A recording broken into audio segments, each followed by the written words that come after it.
Good morning, good afternoon, colleagues. Thank you for joining us today to this new H4D webinar session.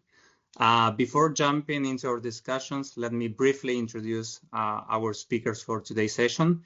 Ms. Surbi Goyal is a senior energy specialist at the World Bank New Delhi's office, managing a $3.5 billion portfolio on green hydrogen, hydropower, solar, and battery storage in India. She has led flagship initiatives such as Renewable Solar Project and the World Bank support on India Green Hydrogen Mission.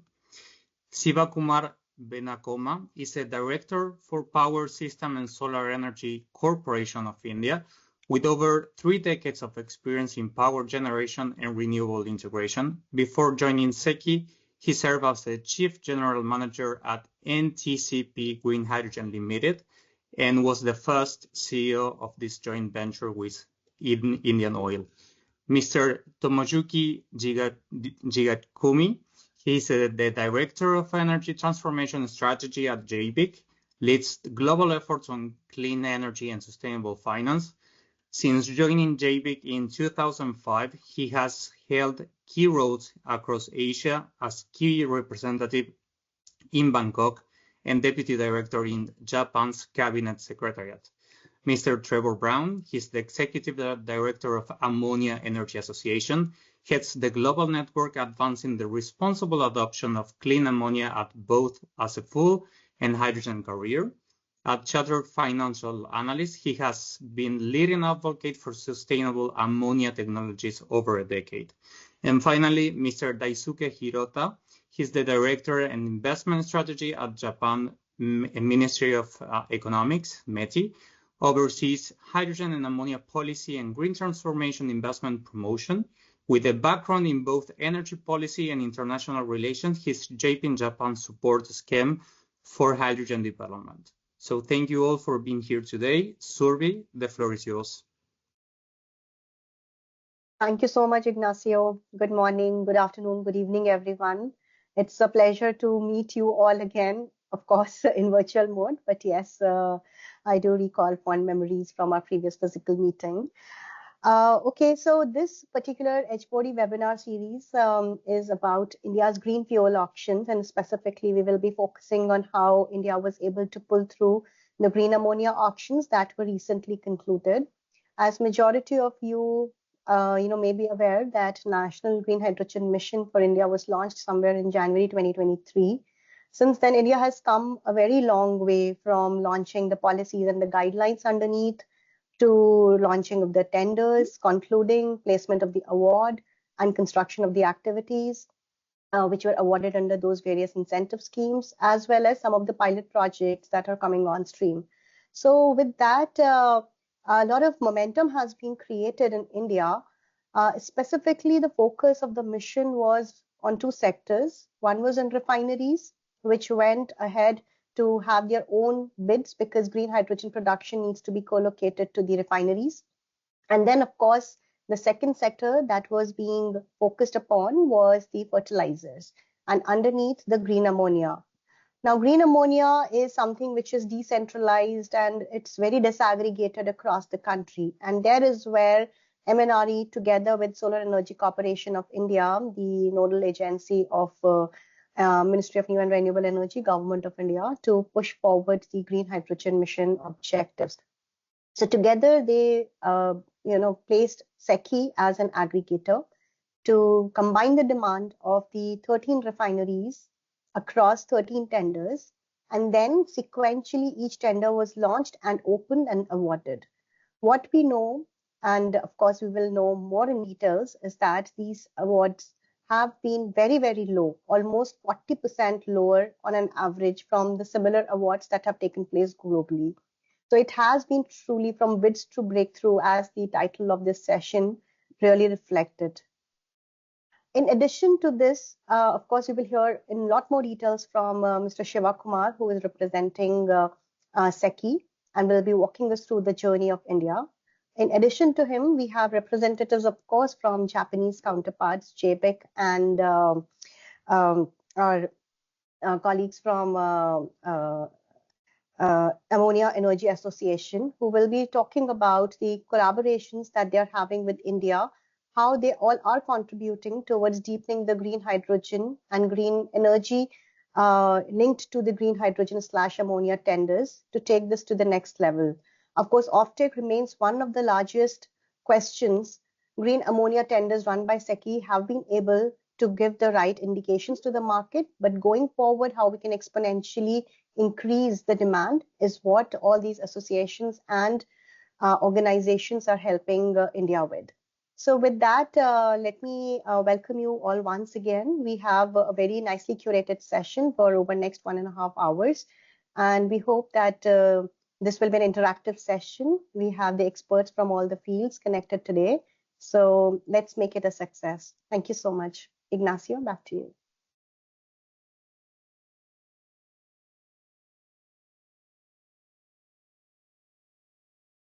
Thank you, Surbi, for your introductory remarks. That was lovely to hear. So please, let's move forward with Mr. Daisuke Hiroka from the Japanese government for hearing from their side. Thank you very much, Mr. Ignacio. And good morning for everyone, and good evening from Japan. I'm Daisuke Hirota, and the director of the Hydrogen and Ammonia Division, METI, Japan.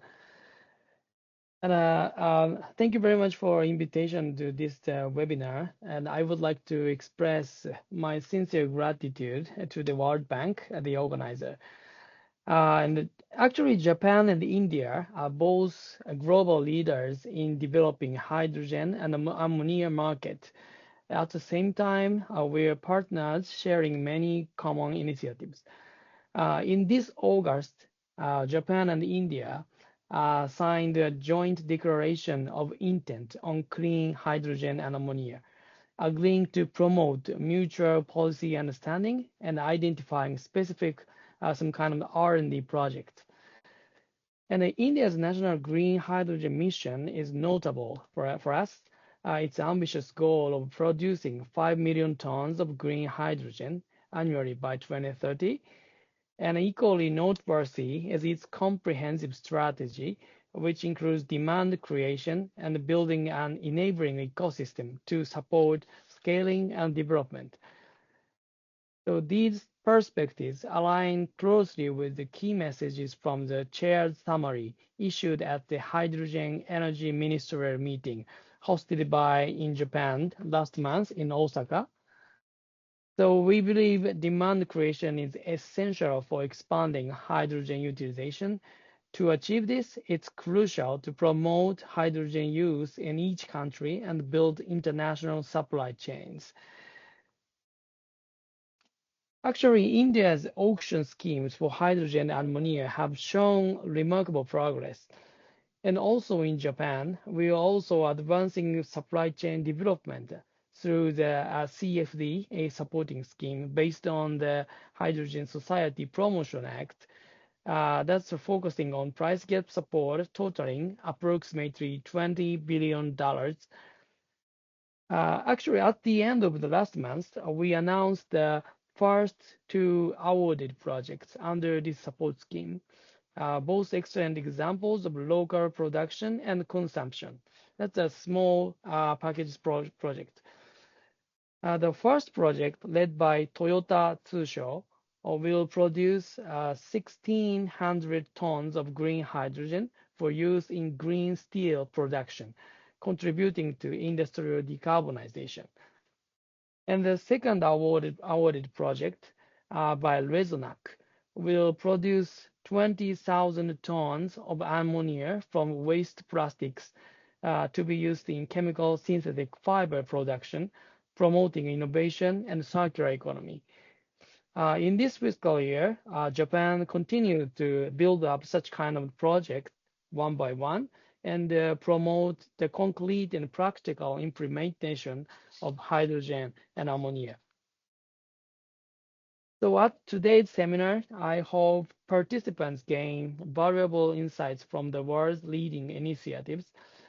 And I also encouraging and expect the World Bank to share these lessons globally and provide financial support, which is some sort of the blood of the projects, to accelerate hydrogen and ammonia worldwide.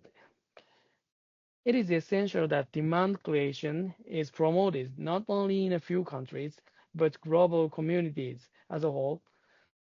So thank you very much for your attention. Let's work together to shape the future of hydrogen. Thank you very much. Thank you, Hirota-san, for your insightful work and continued partnership. So now let's move forward with the presentation from Solar Energy Corporation of India, SECI, the cornerstone institution for India renewable energy journey. So Mr. Sivakumar, the floor is yours. Thank you, Ignacio and Surabhi, for the nice introduction and the opening remarks. Hope I'm audible, right? Yeah. So before I move on to sharing my presentation, I'll just take you through a couple of some important destinations, what we have set for ourselves in India. Destination 1 is 500 gigawatts of renewable energy by 2030. Destination 2 is 1800 gigawatts of renewable energy by 2047. Destination 3 is net zero by 2070. So this is a larger part of the scheme of things in India, what we have chalked out for ourselves. And the National Green Hydrogen Mission that was chalked out in 2023 is part of this larger scheme of things. And that apart, this green hydrogen is rolled out with a government support of $2.4 billion, as rightly pointed out by Surabhi and some other speakers. And this earlier we have done two tenders, to be precise. One is green hydrogen tender. That's part of the the larger scheme. That was the first tender, which was also quite successful. Second one is to incorporate the electrolyzers under manufacturing. So that was the second tender what we have done. And the third one is the present green ammonia tender, what we have actually achieved during last month. So the presentation is visible. I think you are sharing, right? It is. Yeah, sure. So with this introduction, let me take you through the slides. In the first tender, what we have achieved is the entire scheme talks about 5 million metric tons by 2030 of green ammonia. And in the first tender, what we have done is 862,000 metric tons of green hydrogen. And second one was equivalent to 3 gigawatts of electrolyzers. In the present one, the objective was to tender 724,000 metric tons per year under SITE scheme. The SITE is strategic interventions for green hydrogen transition, mode 2A and the first tranche. This one is rolled out specifically targeting the fertilizer sector. Indian fertilizer sector depends a lot on imports as well. And currently it is operating with a gray ammonia. So our immediate objective was to bring some kind of parity of green ammonia with respect to gray ammonia. So this is where we stepped in. We'll see the details in later slides. So the contract duration is for 10 years from the scheduled commencement of supply date. There are two agreements. What we do, SECI, we act as an intermediary. We do back-to-back two agreements. One is GAPA, this is Green Ammonia Purchase Agreement. Second is Sale Agreement, which in short form is GASA. And the number of projects that were identified are 13 across India, located in different states. Some of them are on the coast, some of them are landlocked. So, sorry, yeah. Now, the incentives part, the government is stepping in to give this incentive for 3 years, progressively reducing. First year it is this in euros. This is 84 euros per metric ton in the first year and coming down to 50 euros in the year number 3.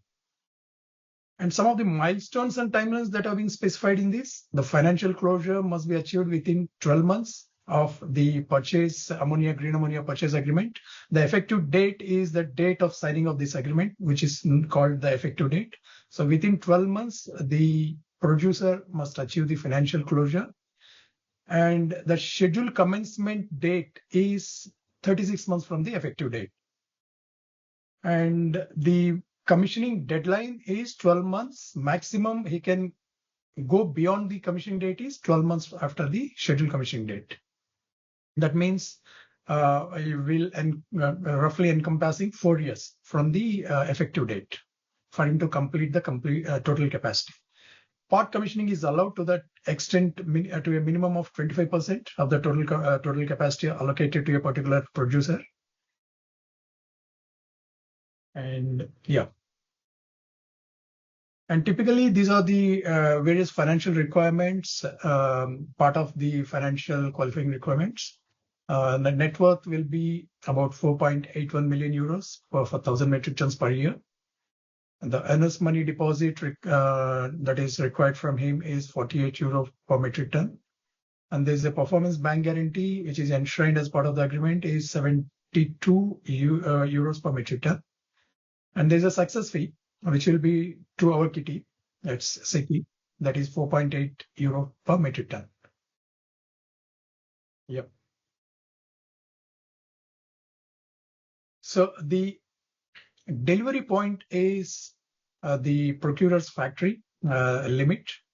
That means the production, transport, and up to the boundary, planned boundary of the procurer is in the account of the producer. He will handle production, storage, transport, and delivery. Storage is left to him. He can create a storage the way he wants. Of course, there are some penalty mechanisms for shortfall or for shortfall in supply, as well as if he's failing to supply, how much is allowed, all that. And sometimes he can procure from other green ammonia vendors also. That is also allowed to the tune of 5%. The quality parameters have been quite stringent. The purity should be about 99.5 by weight. Moisture will be in the range of 0.2 to 0.5%. Oil content allowed is 10 ppm. Temperatures will be less than -33 at the loading point. Yes, next, please. So these auctions, there's a lot of background work that happened because we are sitting as an intermediary between the prospective developer and the procurer. We, in fact, had to do a lot of consultations with both the sides, and two government ministries were involved. One is the Ministry of Renewable Energy, another is Ministry of Fertilizers. So it almost took us anywhere between 8 to 12 months to fine tune all these clauses, arrangements, and in fact, as an intermediary, the mantle falls upon us to create a payment security mechanism for any impending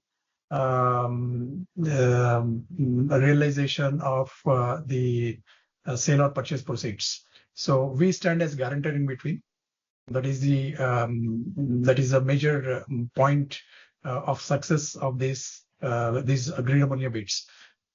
So this entire auction process was spread over a duration of 30 days. In fact, originally it was planned for 45 days. Eventually, we could conclude it in 30 days. Typically, it involved three steps. One is a technical bid, second is a price bid, third is e-reverse auction. So once we do the technical evaluation, and qualify the bidders for opening of financial bid, then we went ahead and opened the financial bid. Then within the next day, we conducted the e-reverse auction. So this was the modus operandi, how we conducted the tenders for 13 locations, 30 number of bids for 30 days. And these are the prices we discovered. In fact, the very first bid, what we had done, I think one of our colleagues was co-speakers was talking about this ACME. So ACME, in fact, won the largest share of these entire bids. The first bid was won by them at Paradip. It is a coastal city in the state of Odisha. There is a fertilizer unit located over there. And the first one was in terms of rupees, it is 62.5 rupees per kg. When the initial quote was for 62.5, and when we did the e-reverse auction, it came down to 55.75. The reduction was 6.75% during the ERA. And then in NTPC one for this Megnagar project, it was the final tariff was 51.8 rupees per kg after e-reverse auction. The reduction achieved was 22.5 per ton. And then the Oriana, it was for central India in Sagar, Madhya Pradesh. So it is a phenomenal reduction of 23.7. And then Dhule is in the state of Maharashtra. There's a reduction. The price discount was 53. So it goes on like this. And the lowest what we discovered is 49.75. That was for the state of Odisha for IFCO in the city of Paradip. Then this was again one backed by ACME, a leading renewable energy company in India. And the highest discount was, if you see in this, it is 64.75. This is for this is done by Indorama. The ACME Indorama unit in West Bengal. This is the on the east coast of India. So this is the entire discount prices after e-reverse auction, and good reduction was achieved. And in fact, it was we also were surprised in the initial auctions. Then once the price trends were setting, we were expecting that it will be in the similar range across all the bids. Next, please. So these are the quantities what each of these companies have bagged. That cumulative capacity, the highest cumulative capacity that was bagged was by Acme Cleantech, 370,000 tons per annum. And next was by Jackson and SECI, both bagged equal quantities of 85,000. NTPC 70,000 and Oriana 60, Onyx 50. The lowest was by Suryam International for 4,000. It completes the 724,000 metric tons of the green ammonia. Next. Yeah. So these are the companies what we can see on the in first column. These are all fertilizer companies, some in public sectors, some of them in private sector, and these companies back these contracts.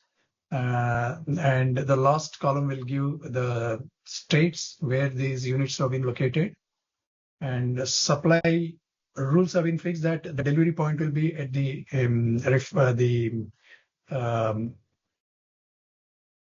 fertilizer boundary, fertilizer company boundary. Next, please. So now the biggest factor is how to convert them into green. These companies need to source the renewable energy, for which we have given three options. They can have they can completely source their renewable energy requirement by virtue of a power purchase agreement with the renewable energy developers.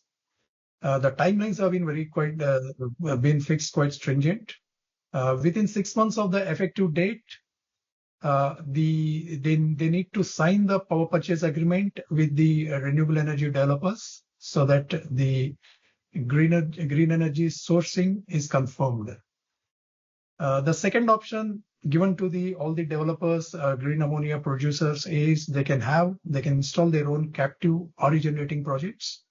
And typically we know the requirements. It will consist of wind, solar, and some kind of storage that completes the RE requirement. And some leeway has been allowed even outside the power purchase agreement and captive requirement. They can source to the extent of 5% from market renewable energy.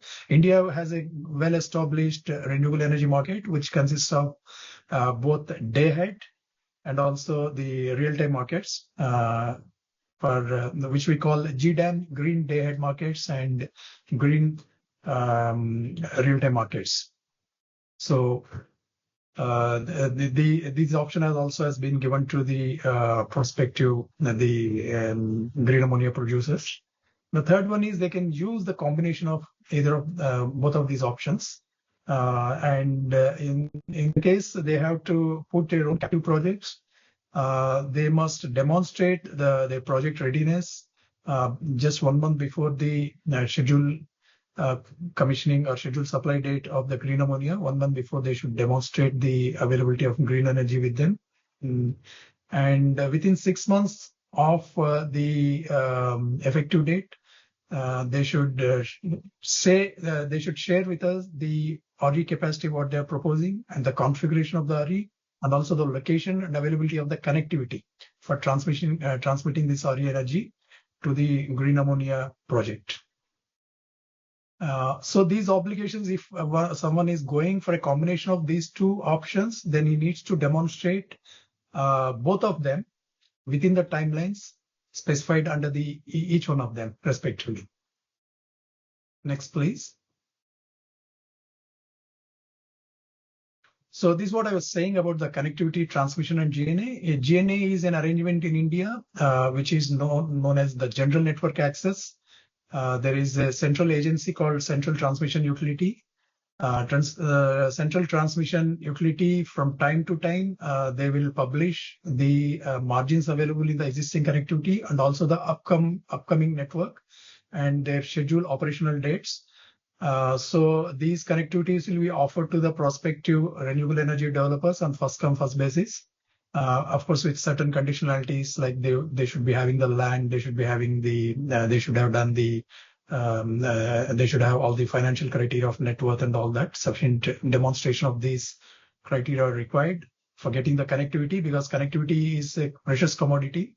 Connectivity gives them a right not only in transmission but also a bay. They can have a bay for a dedicated bay for them to actually draw the energy.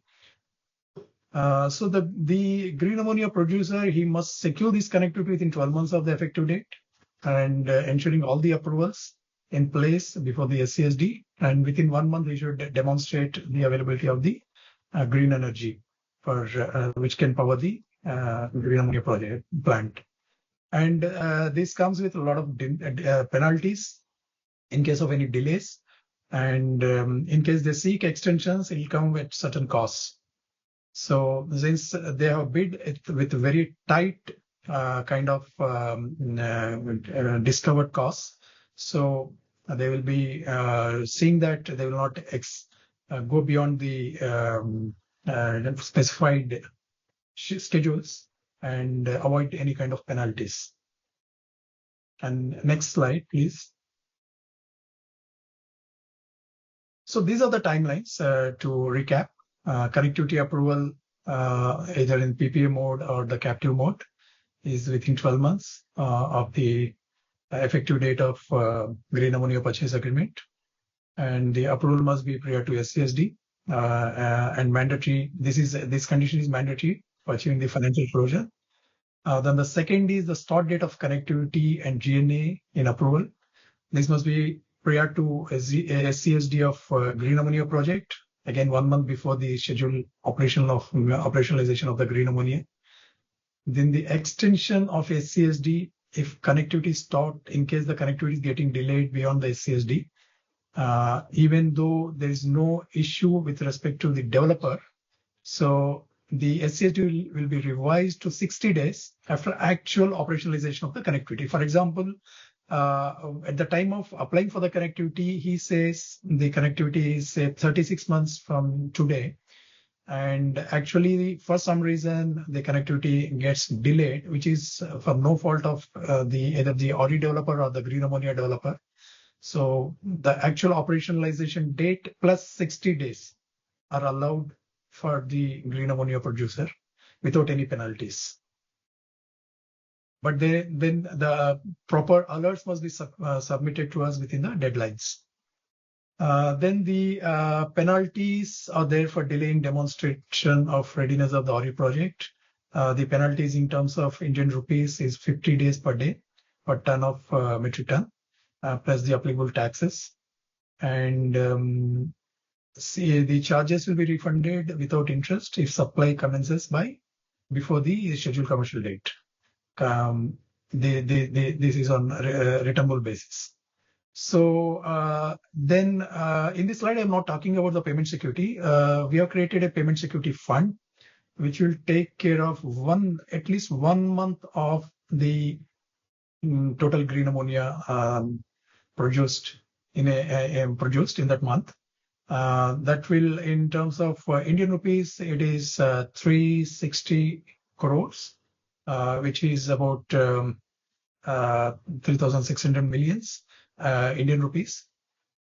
So this is the payment security what we are creating. So our role will be to settle the payment promptly to the green ammonia producer, even if payment from the green ammonia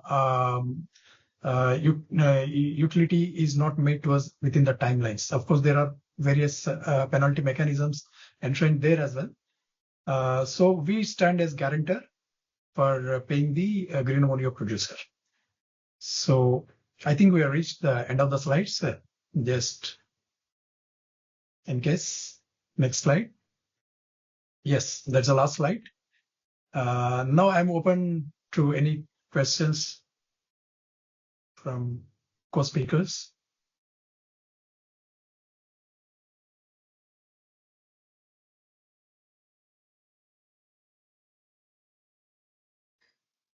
Thank you, Mr. Sivakumar, for this comprehensive overview.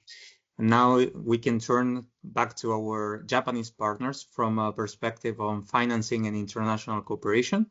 So I would like to invite to the stage to Mr.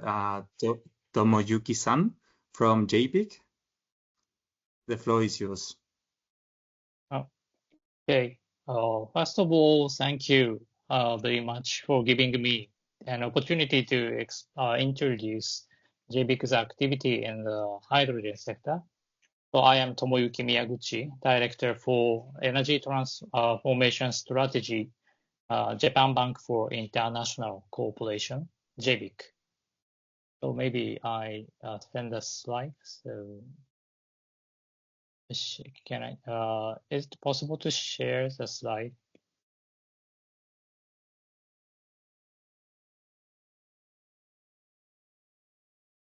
Excuse me. Ignacio, yeah, can you? Okay, thank you. Okay, so let me start with a brief introduction of JBIC. So move on to the please move on to the page 3. Page 3. Next. One more. Next. Okay, so JBIC is a policy-based financial organization wholly owned by Japanese government. So based on 4 missions such as development and securement of resources or maintaining and improving the international competitiveness of Japan. So JBIC conducts its operation. And we have 18 offices in the world. Tokyo. Okay, next, please.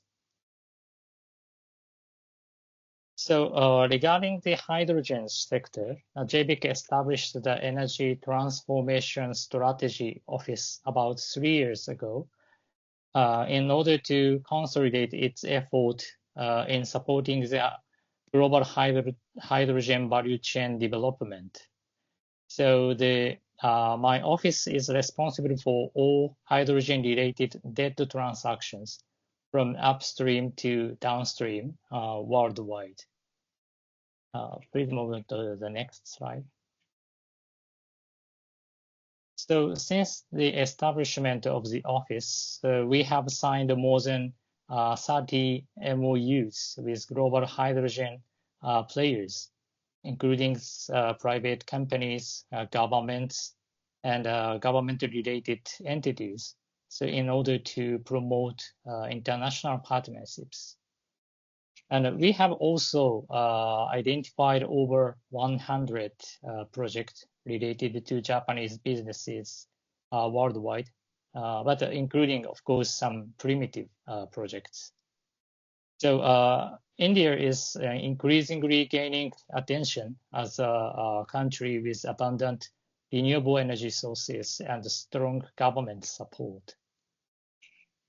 So the next, please. So I would like to share our recent achievements in the hydrogen sector. So far, JBIC signed 2 financing agreements for ammonia production project. The first one is this slide.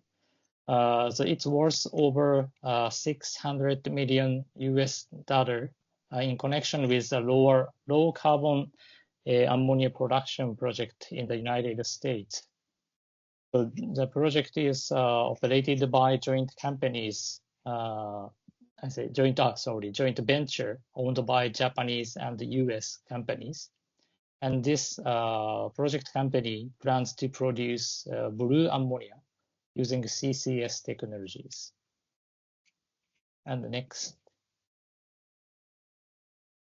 So the other transaction is debt financing for an ammonia production project in UAE. The sponsor, which includes a Japanese company, so plan to sell clean ammonia as a fuel sources to Japan, Korea, and other countries when the demand for ammonia as a fuel sources increases. So these 2 loans for ammonia production plant are both corporate finance. So long-term offtake agreement have not been secured yet. So, but once they are in place, we'd like to consider project finance. So I think there is a significant expectation and demand for project finance in the hydrogen and ammonium sector. So next, please. Next, please. So here I'd like to explain public initiatives. So we know that the biggest challenge in promoting hydrogen is cost. So hydrogen is still too expensive for many end users, so which makes it difficult to secure long-term offtake. So without long-term offtake, project finance is not an option for now, at least. Okay, the finance alone cannot solve the issue. So the first step is to create long-term demand through government policies, including regulations and or subsidies. So based on the long-term demand, we financiers can find ways to provide efficient financing and reduce the cost of hydrogen. So thereby creating more demand. It is important for government, businesses, and financiers to work together to create this positive cycle. So the next, please. So I'm not the best person to explain this, but I'd like to briefly touch on Japanese government support scheme. So Hirotsu-san already a bit mentioned the previous comment. The first one is Japanese CFD scheme.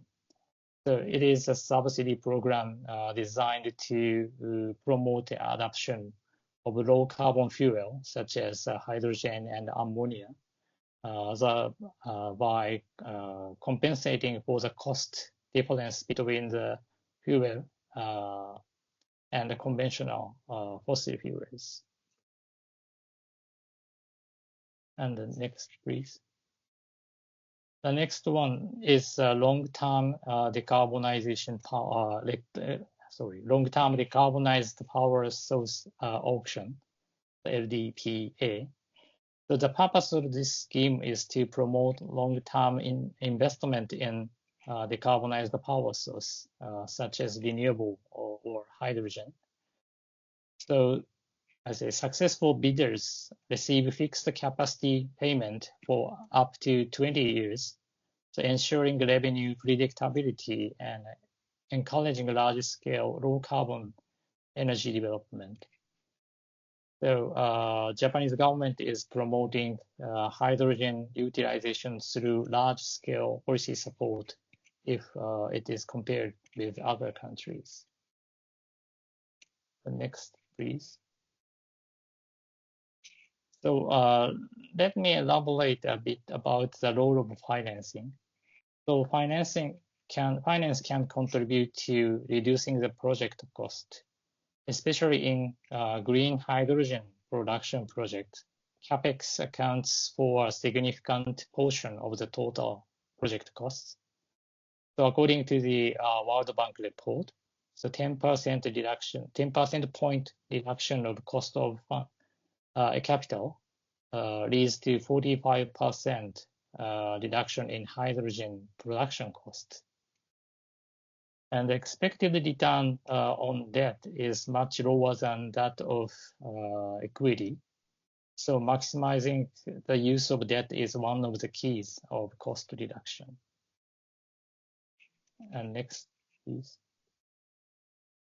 So key risk factors affecting the cost of finance are mostly related to offtake issues, such as market issue and price issues.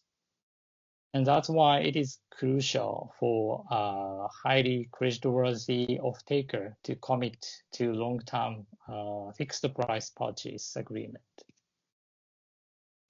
The next, please. So, but when considering the project finance for hydrogen project, the financiers needed to go beyond the traditional project finance rulebook. So technology risk with limited track record is one such example. So traditional rulebook says that financiers should not take technological risks until a significant, sufficient or commercial track record has been established. However, in the face of climate change, we cannot wait until such a track record is established.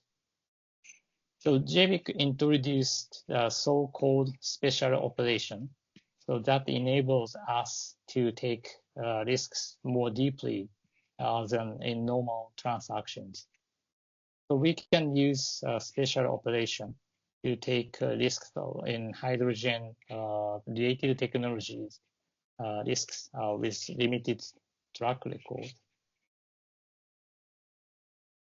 So the next, please. So in addition, JBIC can finance all projects in the value chain, whole value chain, including the infrastructure projects, even if Japanese companies are not directly involved in the infrastructure project. So by using so-called untied loans, as long as we can identify Japanese interest in the entire value chain, rather than in the individual projects. Okay, so move on to the next page. The next one, please. So now, so JBIC is considering supporting the establishment of hydrogen and ammonia supply chains in India. So actually, we start to consider how to deal with it. So several projects. So the following ideas are being considered as measures to reduce manufacturing cost, hydrogen producing cost. So first one is the project expect to generate revenue based on yen-denominated offtake agreements, utilizing support from the Japanese CFD support scheme, can enjoy the relatively low interest rate yen-denominated finance. That's the one idea. The second one is supporting more domestic projects in India. So that can further reduce the cost of hydrogen due to the economy of scale and learning curve effects. And move to next. Next, please. So on the other hand, so we believe that utilizing project finance would require overcoming numerous challenges. So as this remains under consideration, so please allow me to simply list the main issues here. So the first one is technology risk is limited track record. So for example, large-scale electrolyzer, we understand there's no track record to operate large-scale, electrolyzers for over 10 years or some longer period. But JBIC may overcome to use by using the special operations. And second one is the project risks. Many the green hydrogen producing project covers upstream, so starting from a renewable energy plant to downstream, so the hydrogen and ammonia plant, and also the exporting port, so in the end, maybe some cases the company has to set up the importing facilities. That the combination of each project has each risk, that cross-chain risk. And of course, offtake contract, subsidy, supporting programs, cancellation risks. That's a main point, I think.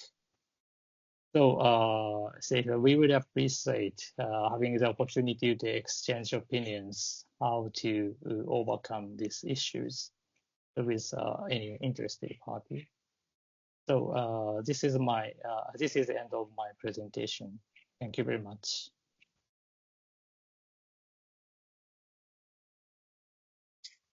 Thank you, Mr. Tomoyuki-san, for this presentation, for this comprehensive presentation. Now we would like to move forward with another H4D partner, but more from a global industry perspective, from the Ammonia Energy Association. So please welcome Mr. Trevor Brown, the Executive Director of the association, who will share the insights of the evolving ammonia energy landscape worldwide. Trevor, the floor is yours. Thank you, Ignacio. Can you hear me and see my slides? Okay. Yes, perfect. Thank you very much. And I just want to start with something I said before the webinar, which was my congratulations to SECI and to all the participants of this set of auctions. I think this is a really great step forward. I think breakthrough is a good phrase for what we're observing taking place in India. So my name is Trevor Brown. I'm the Executive Director at the Ammonia Energy Association. The AEA is a global industry association. We've got around 250 corporate members. Our membership is global, including some of the Indian companies that have been mentioned as part of today's presentations, but also cross-sectoral. So one of the aims of our organization is to look at the role of ammonia in future energy and other systems in the economy, in a sustainable economy, and try to pull together people out of industrial silos to work together to help de-risking and to join arms across the supply chain, across the value chain. So a lot of our work is around collaboration across sectors, knowledge sharing, the development of standards and policies. I want to talk quickly today about two things that lead on from the core presentation focused on 13 projects moving forward, 724,000 tons of green ammonia in India. First, I want to introduce the global context for those projects. This is a project we call LEAD, Low Emission Ammonia Data, the project pipeline and some of the trends that we observe from having followed the development of projects over the years. And secondly, I want to introduce the ammonia certification system, which is a project the AEA has been developing for some years now and is now fully operational. So just to begin with, here's a slide that lists all of our members, which I'll let you read at your leisure. Our low emission ammonia data tracks global projects that are focused on ammonia production, whether renewable or fossil based, whether very low emission or only a little bit low emission, projects that are transitional. We map all of this. This data is fully available on our website. If you want to go and play with an interactive map of all of the global ammonia projects around the world, you're welcome to do so. What I wanted to pull out was how many projects there are. This is obviously, ammonia is a global industry. We make 200 million tons of it, more or less, every year today. And this is an industry that is in transition. A lot of leading ammonia producers and the countries that drive ammonia production are in the process of moving towards net zero goals, moving towards decarbonization. And so as we see this sector transition, we're tracking that. And I can talk about 478 million tons of annual ammonia production capacity that's currently in the development pipeline. But the question is, how much of that can get built, and how quickly can it get built, and at what cost? And so that's really what the topic of today's session is India coming forward with solutions to that question and demonstrating that we can move forward. So if I dig into this data a little bit, what we've got, if we look at all of those projects, we need to break them down into who's making progress, which of these projects exists as a press release and an announcement, and which of the projects has concrete in the ground and actual operations. And so we break the data down into different sections, and you can see some of these projects are already operational. 6.5 million tons of low emission and transitional ammonia is in production today. You can buy that. It may not yet have a carbon intensity value attached to it. We might not have the mechanisms and the markets to do that today, but there's a lot of product in the marketplace. In terms of what's coming very quickly down the pipeline, you can see that in the chart, the orange and the yellow colors. These are the firm and the mature projects that we characterize, and that firm means they're already in construction or they've hit FID and they're moving forwards. Mature means they're really making steps towards that. So they have an offtake agreement. We've got an EPC firm. They've completed their FEED studies. These are projects that are moving forwards with confidence and speed. Realistically, by 2030, globally, we're counting around 46.8 million tons of low emission and transitional ammonia that could be realistically available. If we start counting all of the other projects, that number gets much, much bigger, but with a lot less certainty. And there are 2 points really to make here. The first is, this is happening. There's a lot of ammonia that's going to be available this decade. And the second point is, and it's not nearly enough. We need additional actions. We need better regulatory certainty. We need concrete demand, and we have to support all of the processes that go around with that, with permitting and things like that, to move the rest of this pipeline of projects forwards. If we dig even further into the data and start looking at some of the characteristics of these projects, this is, I think, where we start relating this global data into some interesting things about the unique situations within India. So we can look at these projects. Are they new builds, or are they transitioning an existing ammonia plant? Now, in India, you have a very interesting, unique kind of aspect, which is this round-the-clock renewables definition, and a lot of federal support for providing renewables for industrial projects. And so where you have a unique situation in India is the ability to take an ammonia plant and actually electrify it using grid-based power. So that solves a lot of the location problems that we have in other countries, and it solves a lot of the other problems that might come with availability of renewables.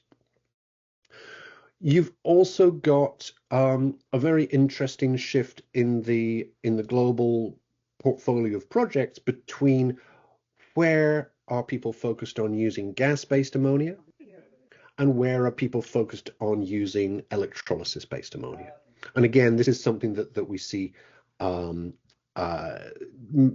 making India move in a way that is unique and I think extremely positive.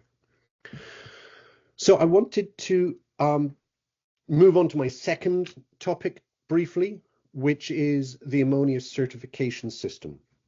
And certification is a complicated word that means a lot of things to a lot of people. So I want to explain what I mean by this word. I mean a system that helps us account for the greenhouse gas emissions associated with the production of ammonia. This has been a project that we have had underway for 5 years. I'm very pleased to announce that we actually launched the pilot operation of the global ammonia certification system last month. And I'm going to talk a little bit about this. But just to start with what our design principles are, our aim was to develop something that is technology neutral, inclusive of everything. And that means it's not about low emission ammonia. This is about being able to quantify the carbon intensity of any ton of ammonia, whether it's clean or dirty, green or blue or gray or brown. It's about being able to communicate data. And it's based on absolute emissions, site-specific, measured. It's not based on default emission factors or assumptions or models. This is about real data, which it may surprise people. Every ammonia plant on the planet tracks. They all have this data. They know exactly what goes into the plant and what comes out of the plant. And running a carbon footprint calculation is not actually a heavy lift for serious chemical industry players. We've also been working on chains of custody. The words like mass balance or book and claim may mean a lot to the audience or maybe new terms. But these are the mechanisms by which you can transfer the information about the product through the supply chain from producer to distributor to consumer. And a main part of what we've been working on is making this system focus on the portability of that data, making it tradable. So hosting these certificates on a global registry and allowing people to move them about and transfer them from one owner to another as needed.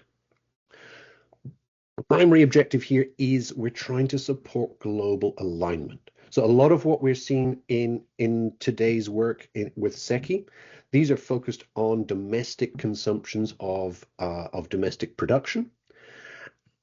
But a lot of those projects are much bigger than the volumes that are being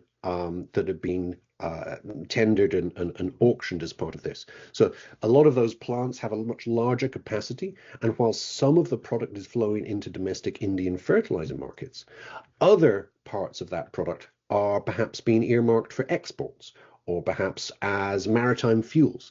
And so immediately you've got a situation where you've got multiple regulators with different definitions and standards and requirements for what they need in their product, and a producer who's trying to certify to multiple different requirements.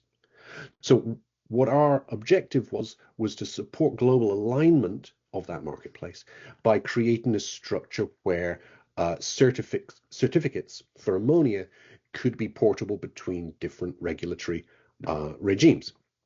And so this is really where we understand what I'm meaning by the word certification, is it's the mechanism by which your methodology for measuring and quantifying emissions gets packaged into a certificate, a portable piece of communication that can support the demonstration of market requirements, whether this is a purely voluntary market where a consumer goods firm wants to be able to demonstrate its scope 3 emissions reduction, or a more complex system like an RFNBO, or in the maritime sector, the ZNZ fuel definitions. So what the ammonia certification system is not doing is trying to define what those labels should be. So we're not defining green or blue, or we're not defining an RFNBO. Regulators have defined that. Markets will define those things.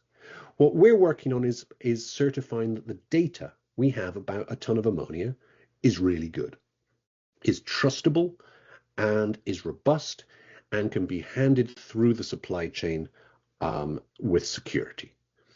And so with that as the overall context, what we're focused on right now at the AEA and the ammonia certification system is purely voluntary markets. But we built this system to support the development into compliance markets. So as work goes on with, for example, CFD programs, looking for information about product characteristics of tons of ammonia flowing into a system, or as the IMO works through its agenda next week and will hopefully see a framework approved and have much more clarity about the role of alternative fuels in the maritime sector, the requirements and the data for people demonstrating the environmental attributes of those products, of those fuels, will get much more clear. When I talk about the complexity of that global market, I just want to illustrate my point very quickly. There's too many words here for anyone to read, but this is the list of standards, regulations, policies, and other certification schemes that we analyzed during the process of developing our own system.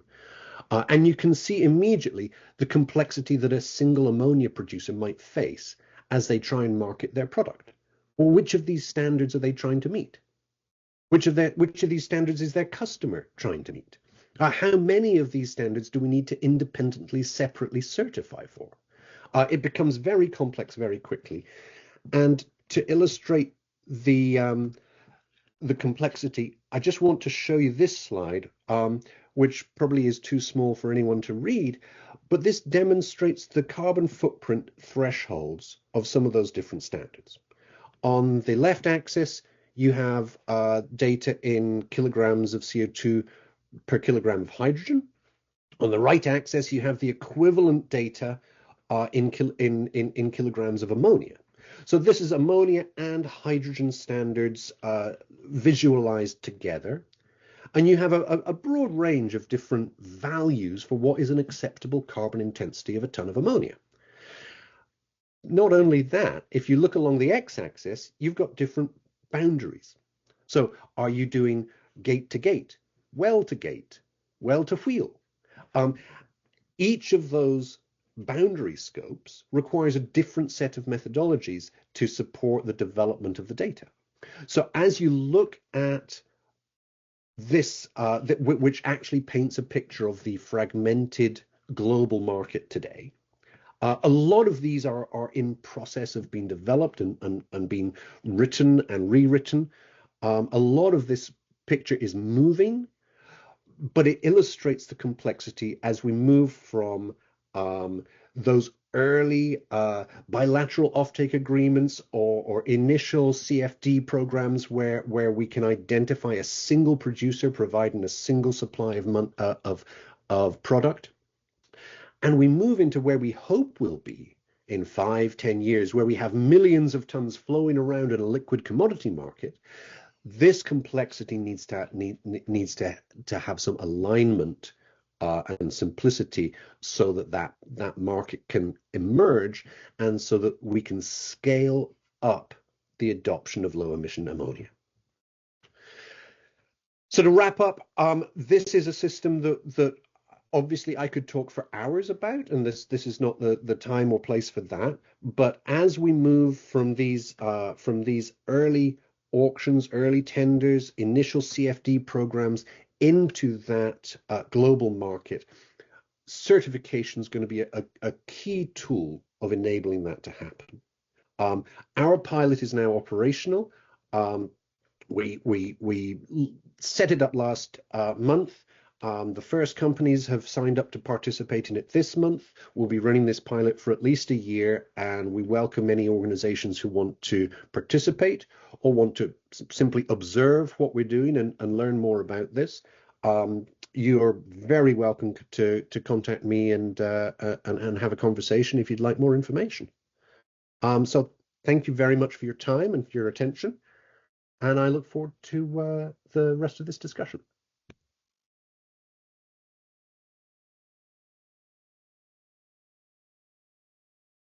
questions. So now let's move forward to the Q&A section.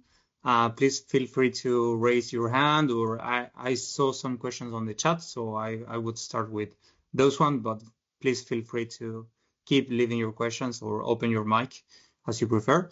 So the first question that we had in the chat is from Oletsky Tatarenko from RMI. Thank you for being here today. They are another H4D partner. So it's a clarification question for SECI. Is there a reason why SECI ammonia procurement it's called auction on some slides and tender on some others? It seems like the hours were made based on the parameter price. If so, should we call this process auction?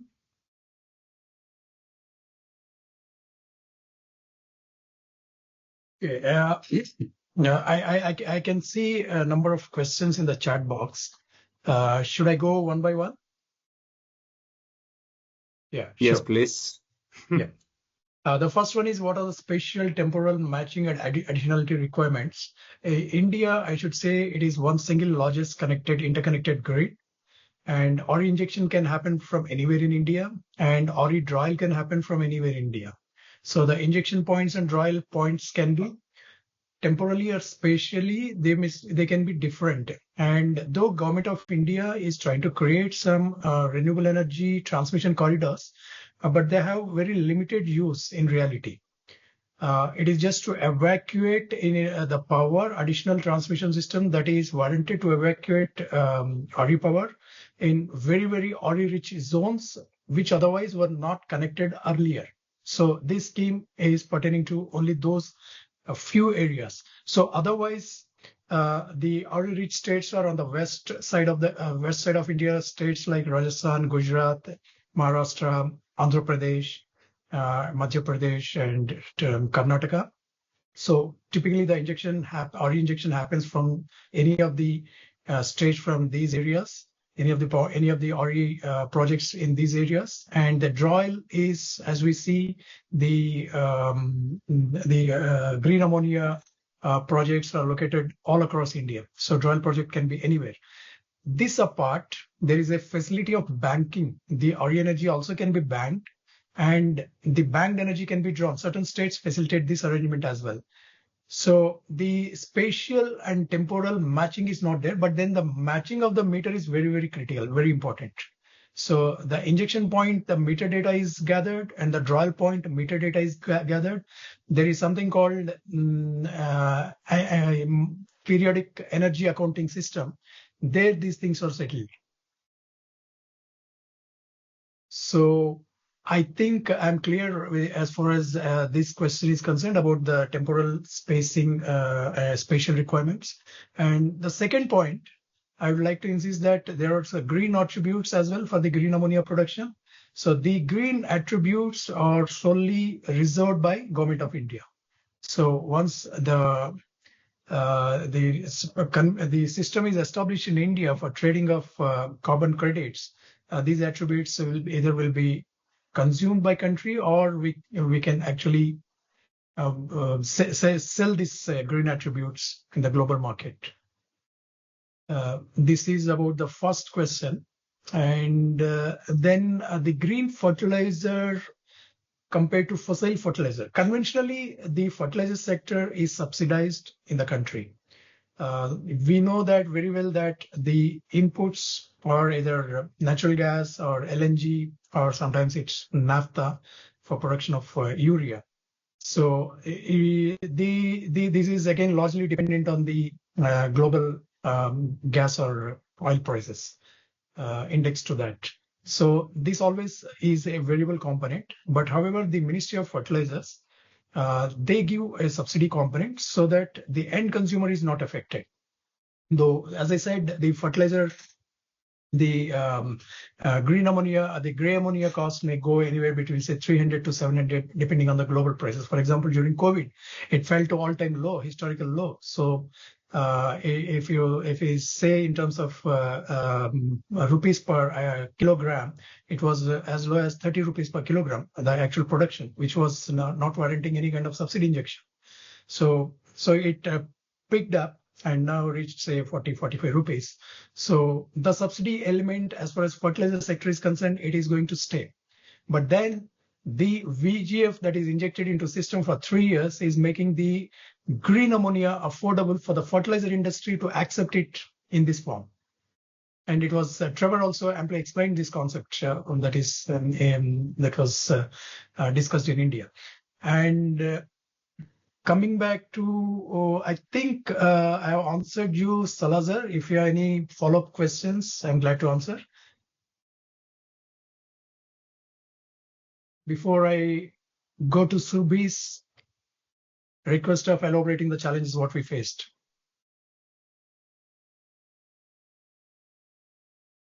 So I'll take the third question. That is, Surbhi asked me to say what kind of challenges.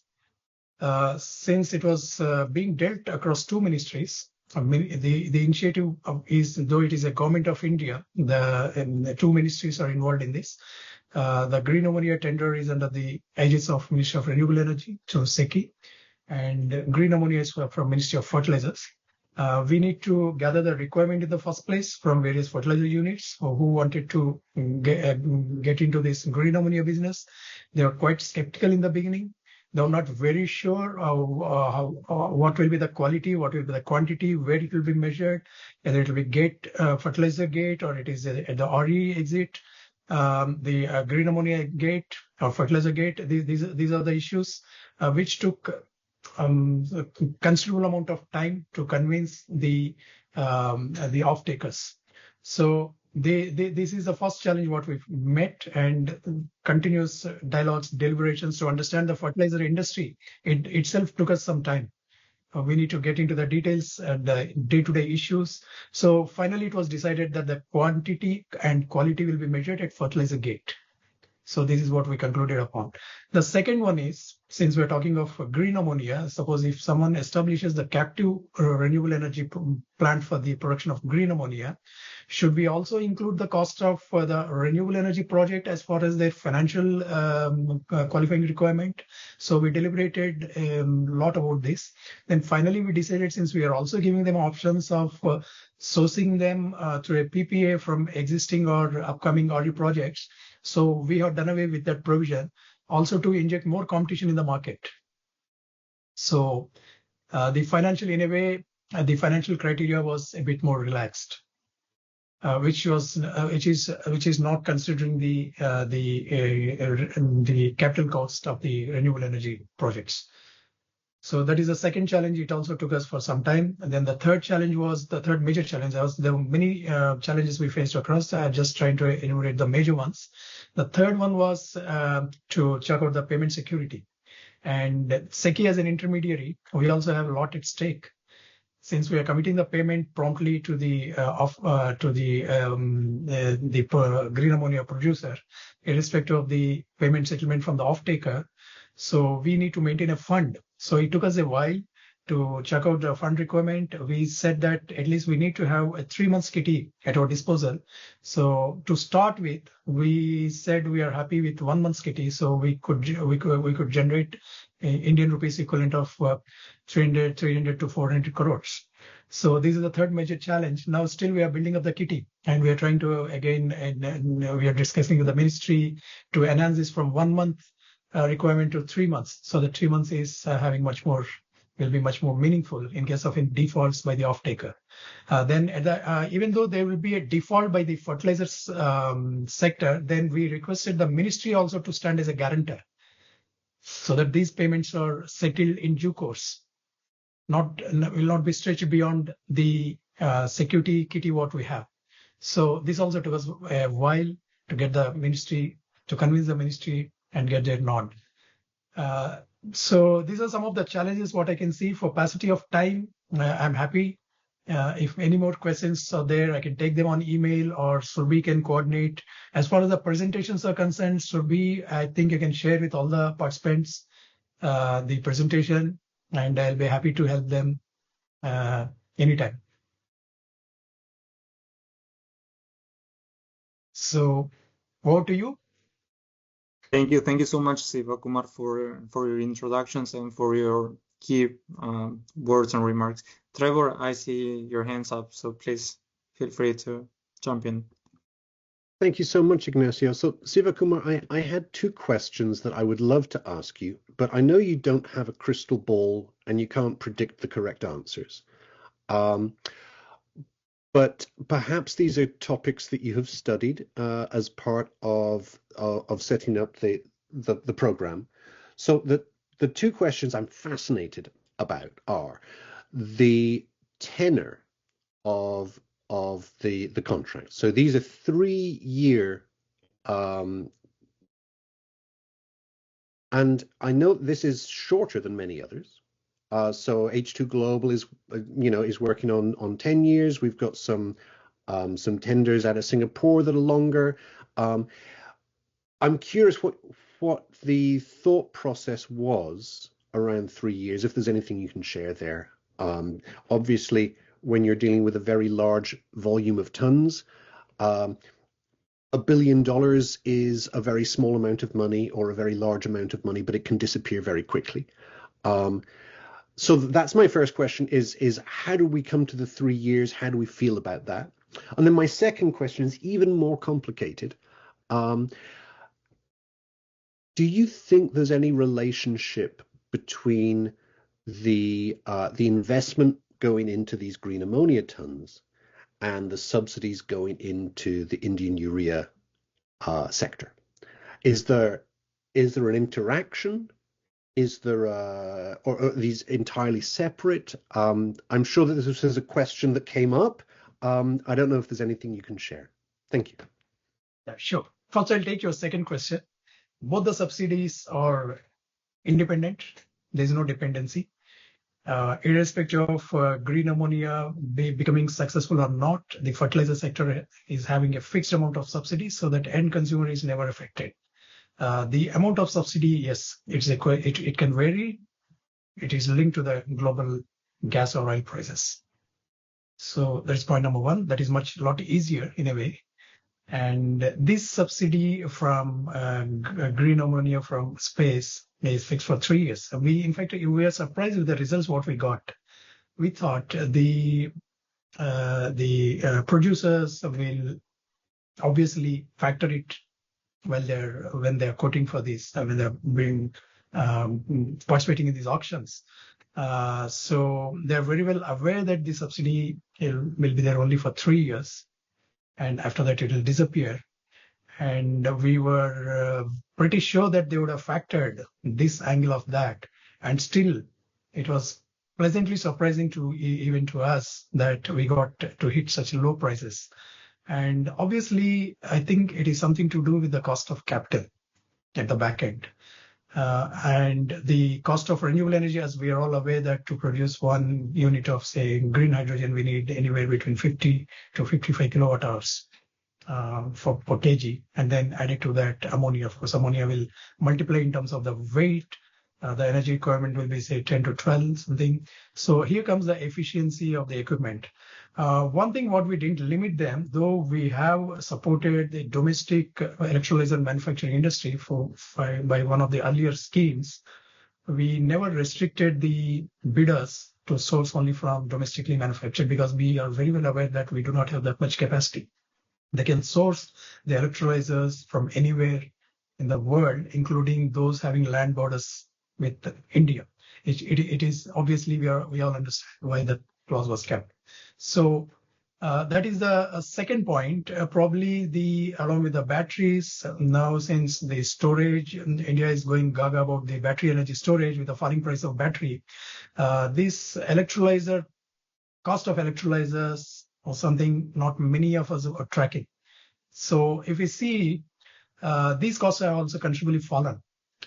That once we have opened them up, and there are no penal customs duty levied on the import of the electrolyzers. So I think one is the cost of capital. They must be obviously getting, like our earlier colleague from Japan said, that they are supporting some of the bidders in this quest for producing green ammonia. So with a low cost of capital, that is one, definitely that is one thing which is already taken care. The second one is the sourcing of electrolyzers from anywhere in the world. And third, I think we have not kept the renewable energy as part of the financial qualifying requirement. The capital cost of renewable developing RE behind the scene, that is not factored in there. So they need to they don't need to pay so much of bank guarantees or CPGs, performance guarantees. So these are some of the conditions which we help the sector to de-risk going forward when actually they set up and start producing the green ammonia. That's what I can tell you from our own experience. Thank you. That was extremely helpful. Thank you. Thank you. Thank you all. I would like to take one more question, maybe for our Japanese partners and colleagues. I see one question in the chat, especially for JBIC, our H4D partner. How can Japanese government and JBIC support technological innovation for the electrolyzer? I assume the Japanese government support Japanese companies that provide technology transfer to Indian companies. Okay, thank you very much. So I understand Japanese government can support the innovation of the electrolyzer. So, but I say that speaking about the JBIC, JBIC is a kind of a bank, so governmental bank. That's why if the Japanese company successfully transfer their technology to the Indian company, and so for example, the Indian company and Japanese company jointly established the electrolyzer manufacturing plant, we are very happy to provide the provider finance to the that factory. But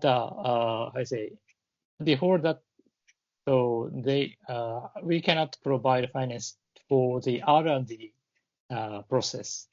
So in that R&D process, so Japanese government or Japanese other institution take care of that. So for example, the other institution, NEDO is a New Energy and Industrial Technology Development Organization. So NEDO is under the METI. So this NEDO is specialized to support the technology innovation. So maybe I'm not the right person to explain that. So Hirota-san, maybe you can support that. That's okay. That's okay. So let me make a short comment about that. So actually, as the Miyaguchi-san said, the NEDO is a funding agency for R&D project, and the NEDO has I remember NEDO has some kind of R&D cooperation project with the Japanese company Kanadevia, and the Kanadevia and the Maruchi Suzuki in Haryana states. It's this kind of the demonstration project is organized by the NEDO and METI. So we can promote this kind of the project and to promote the distribution and the technology transfer support. So yes, that's like that.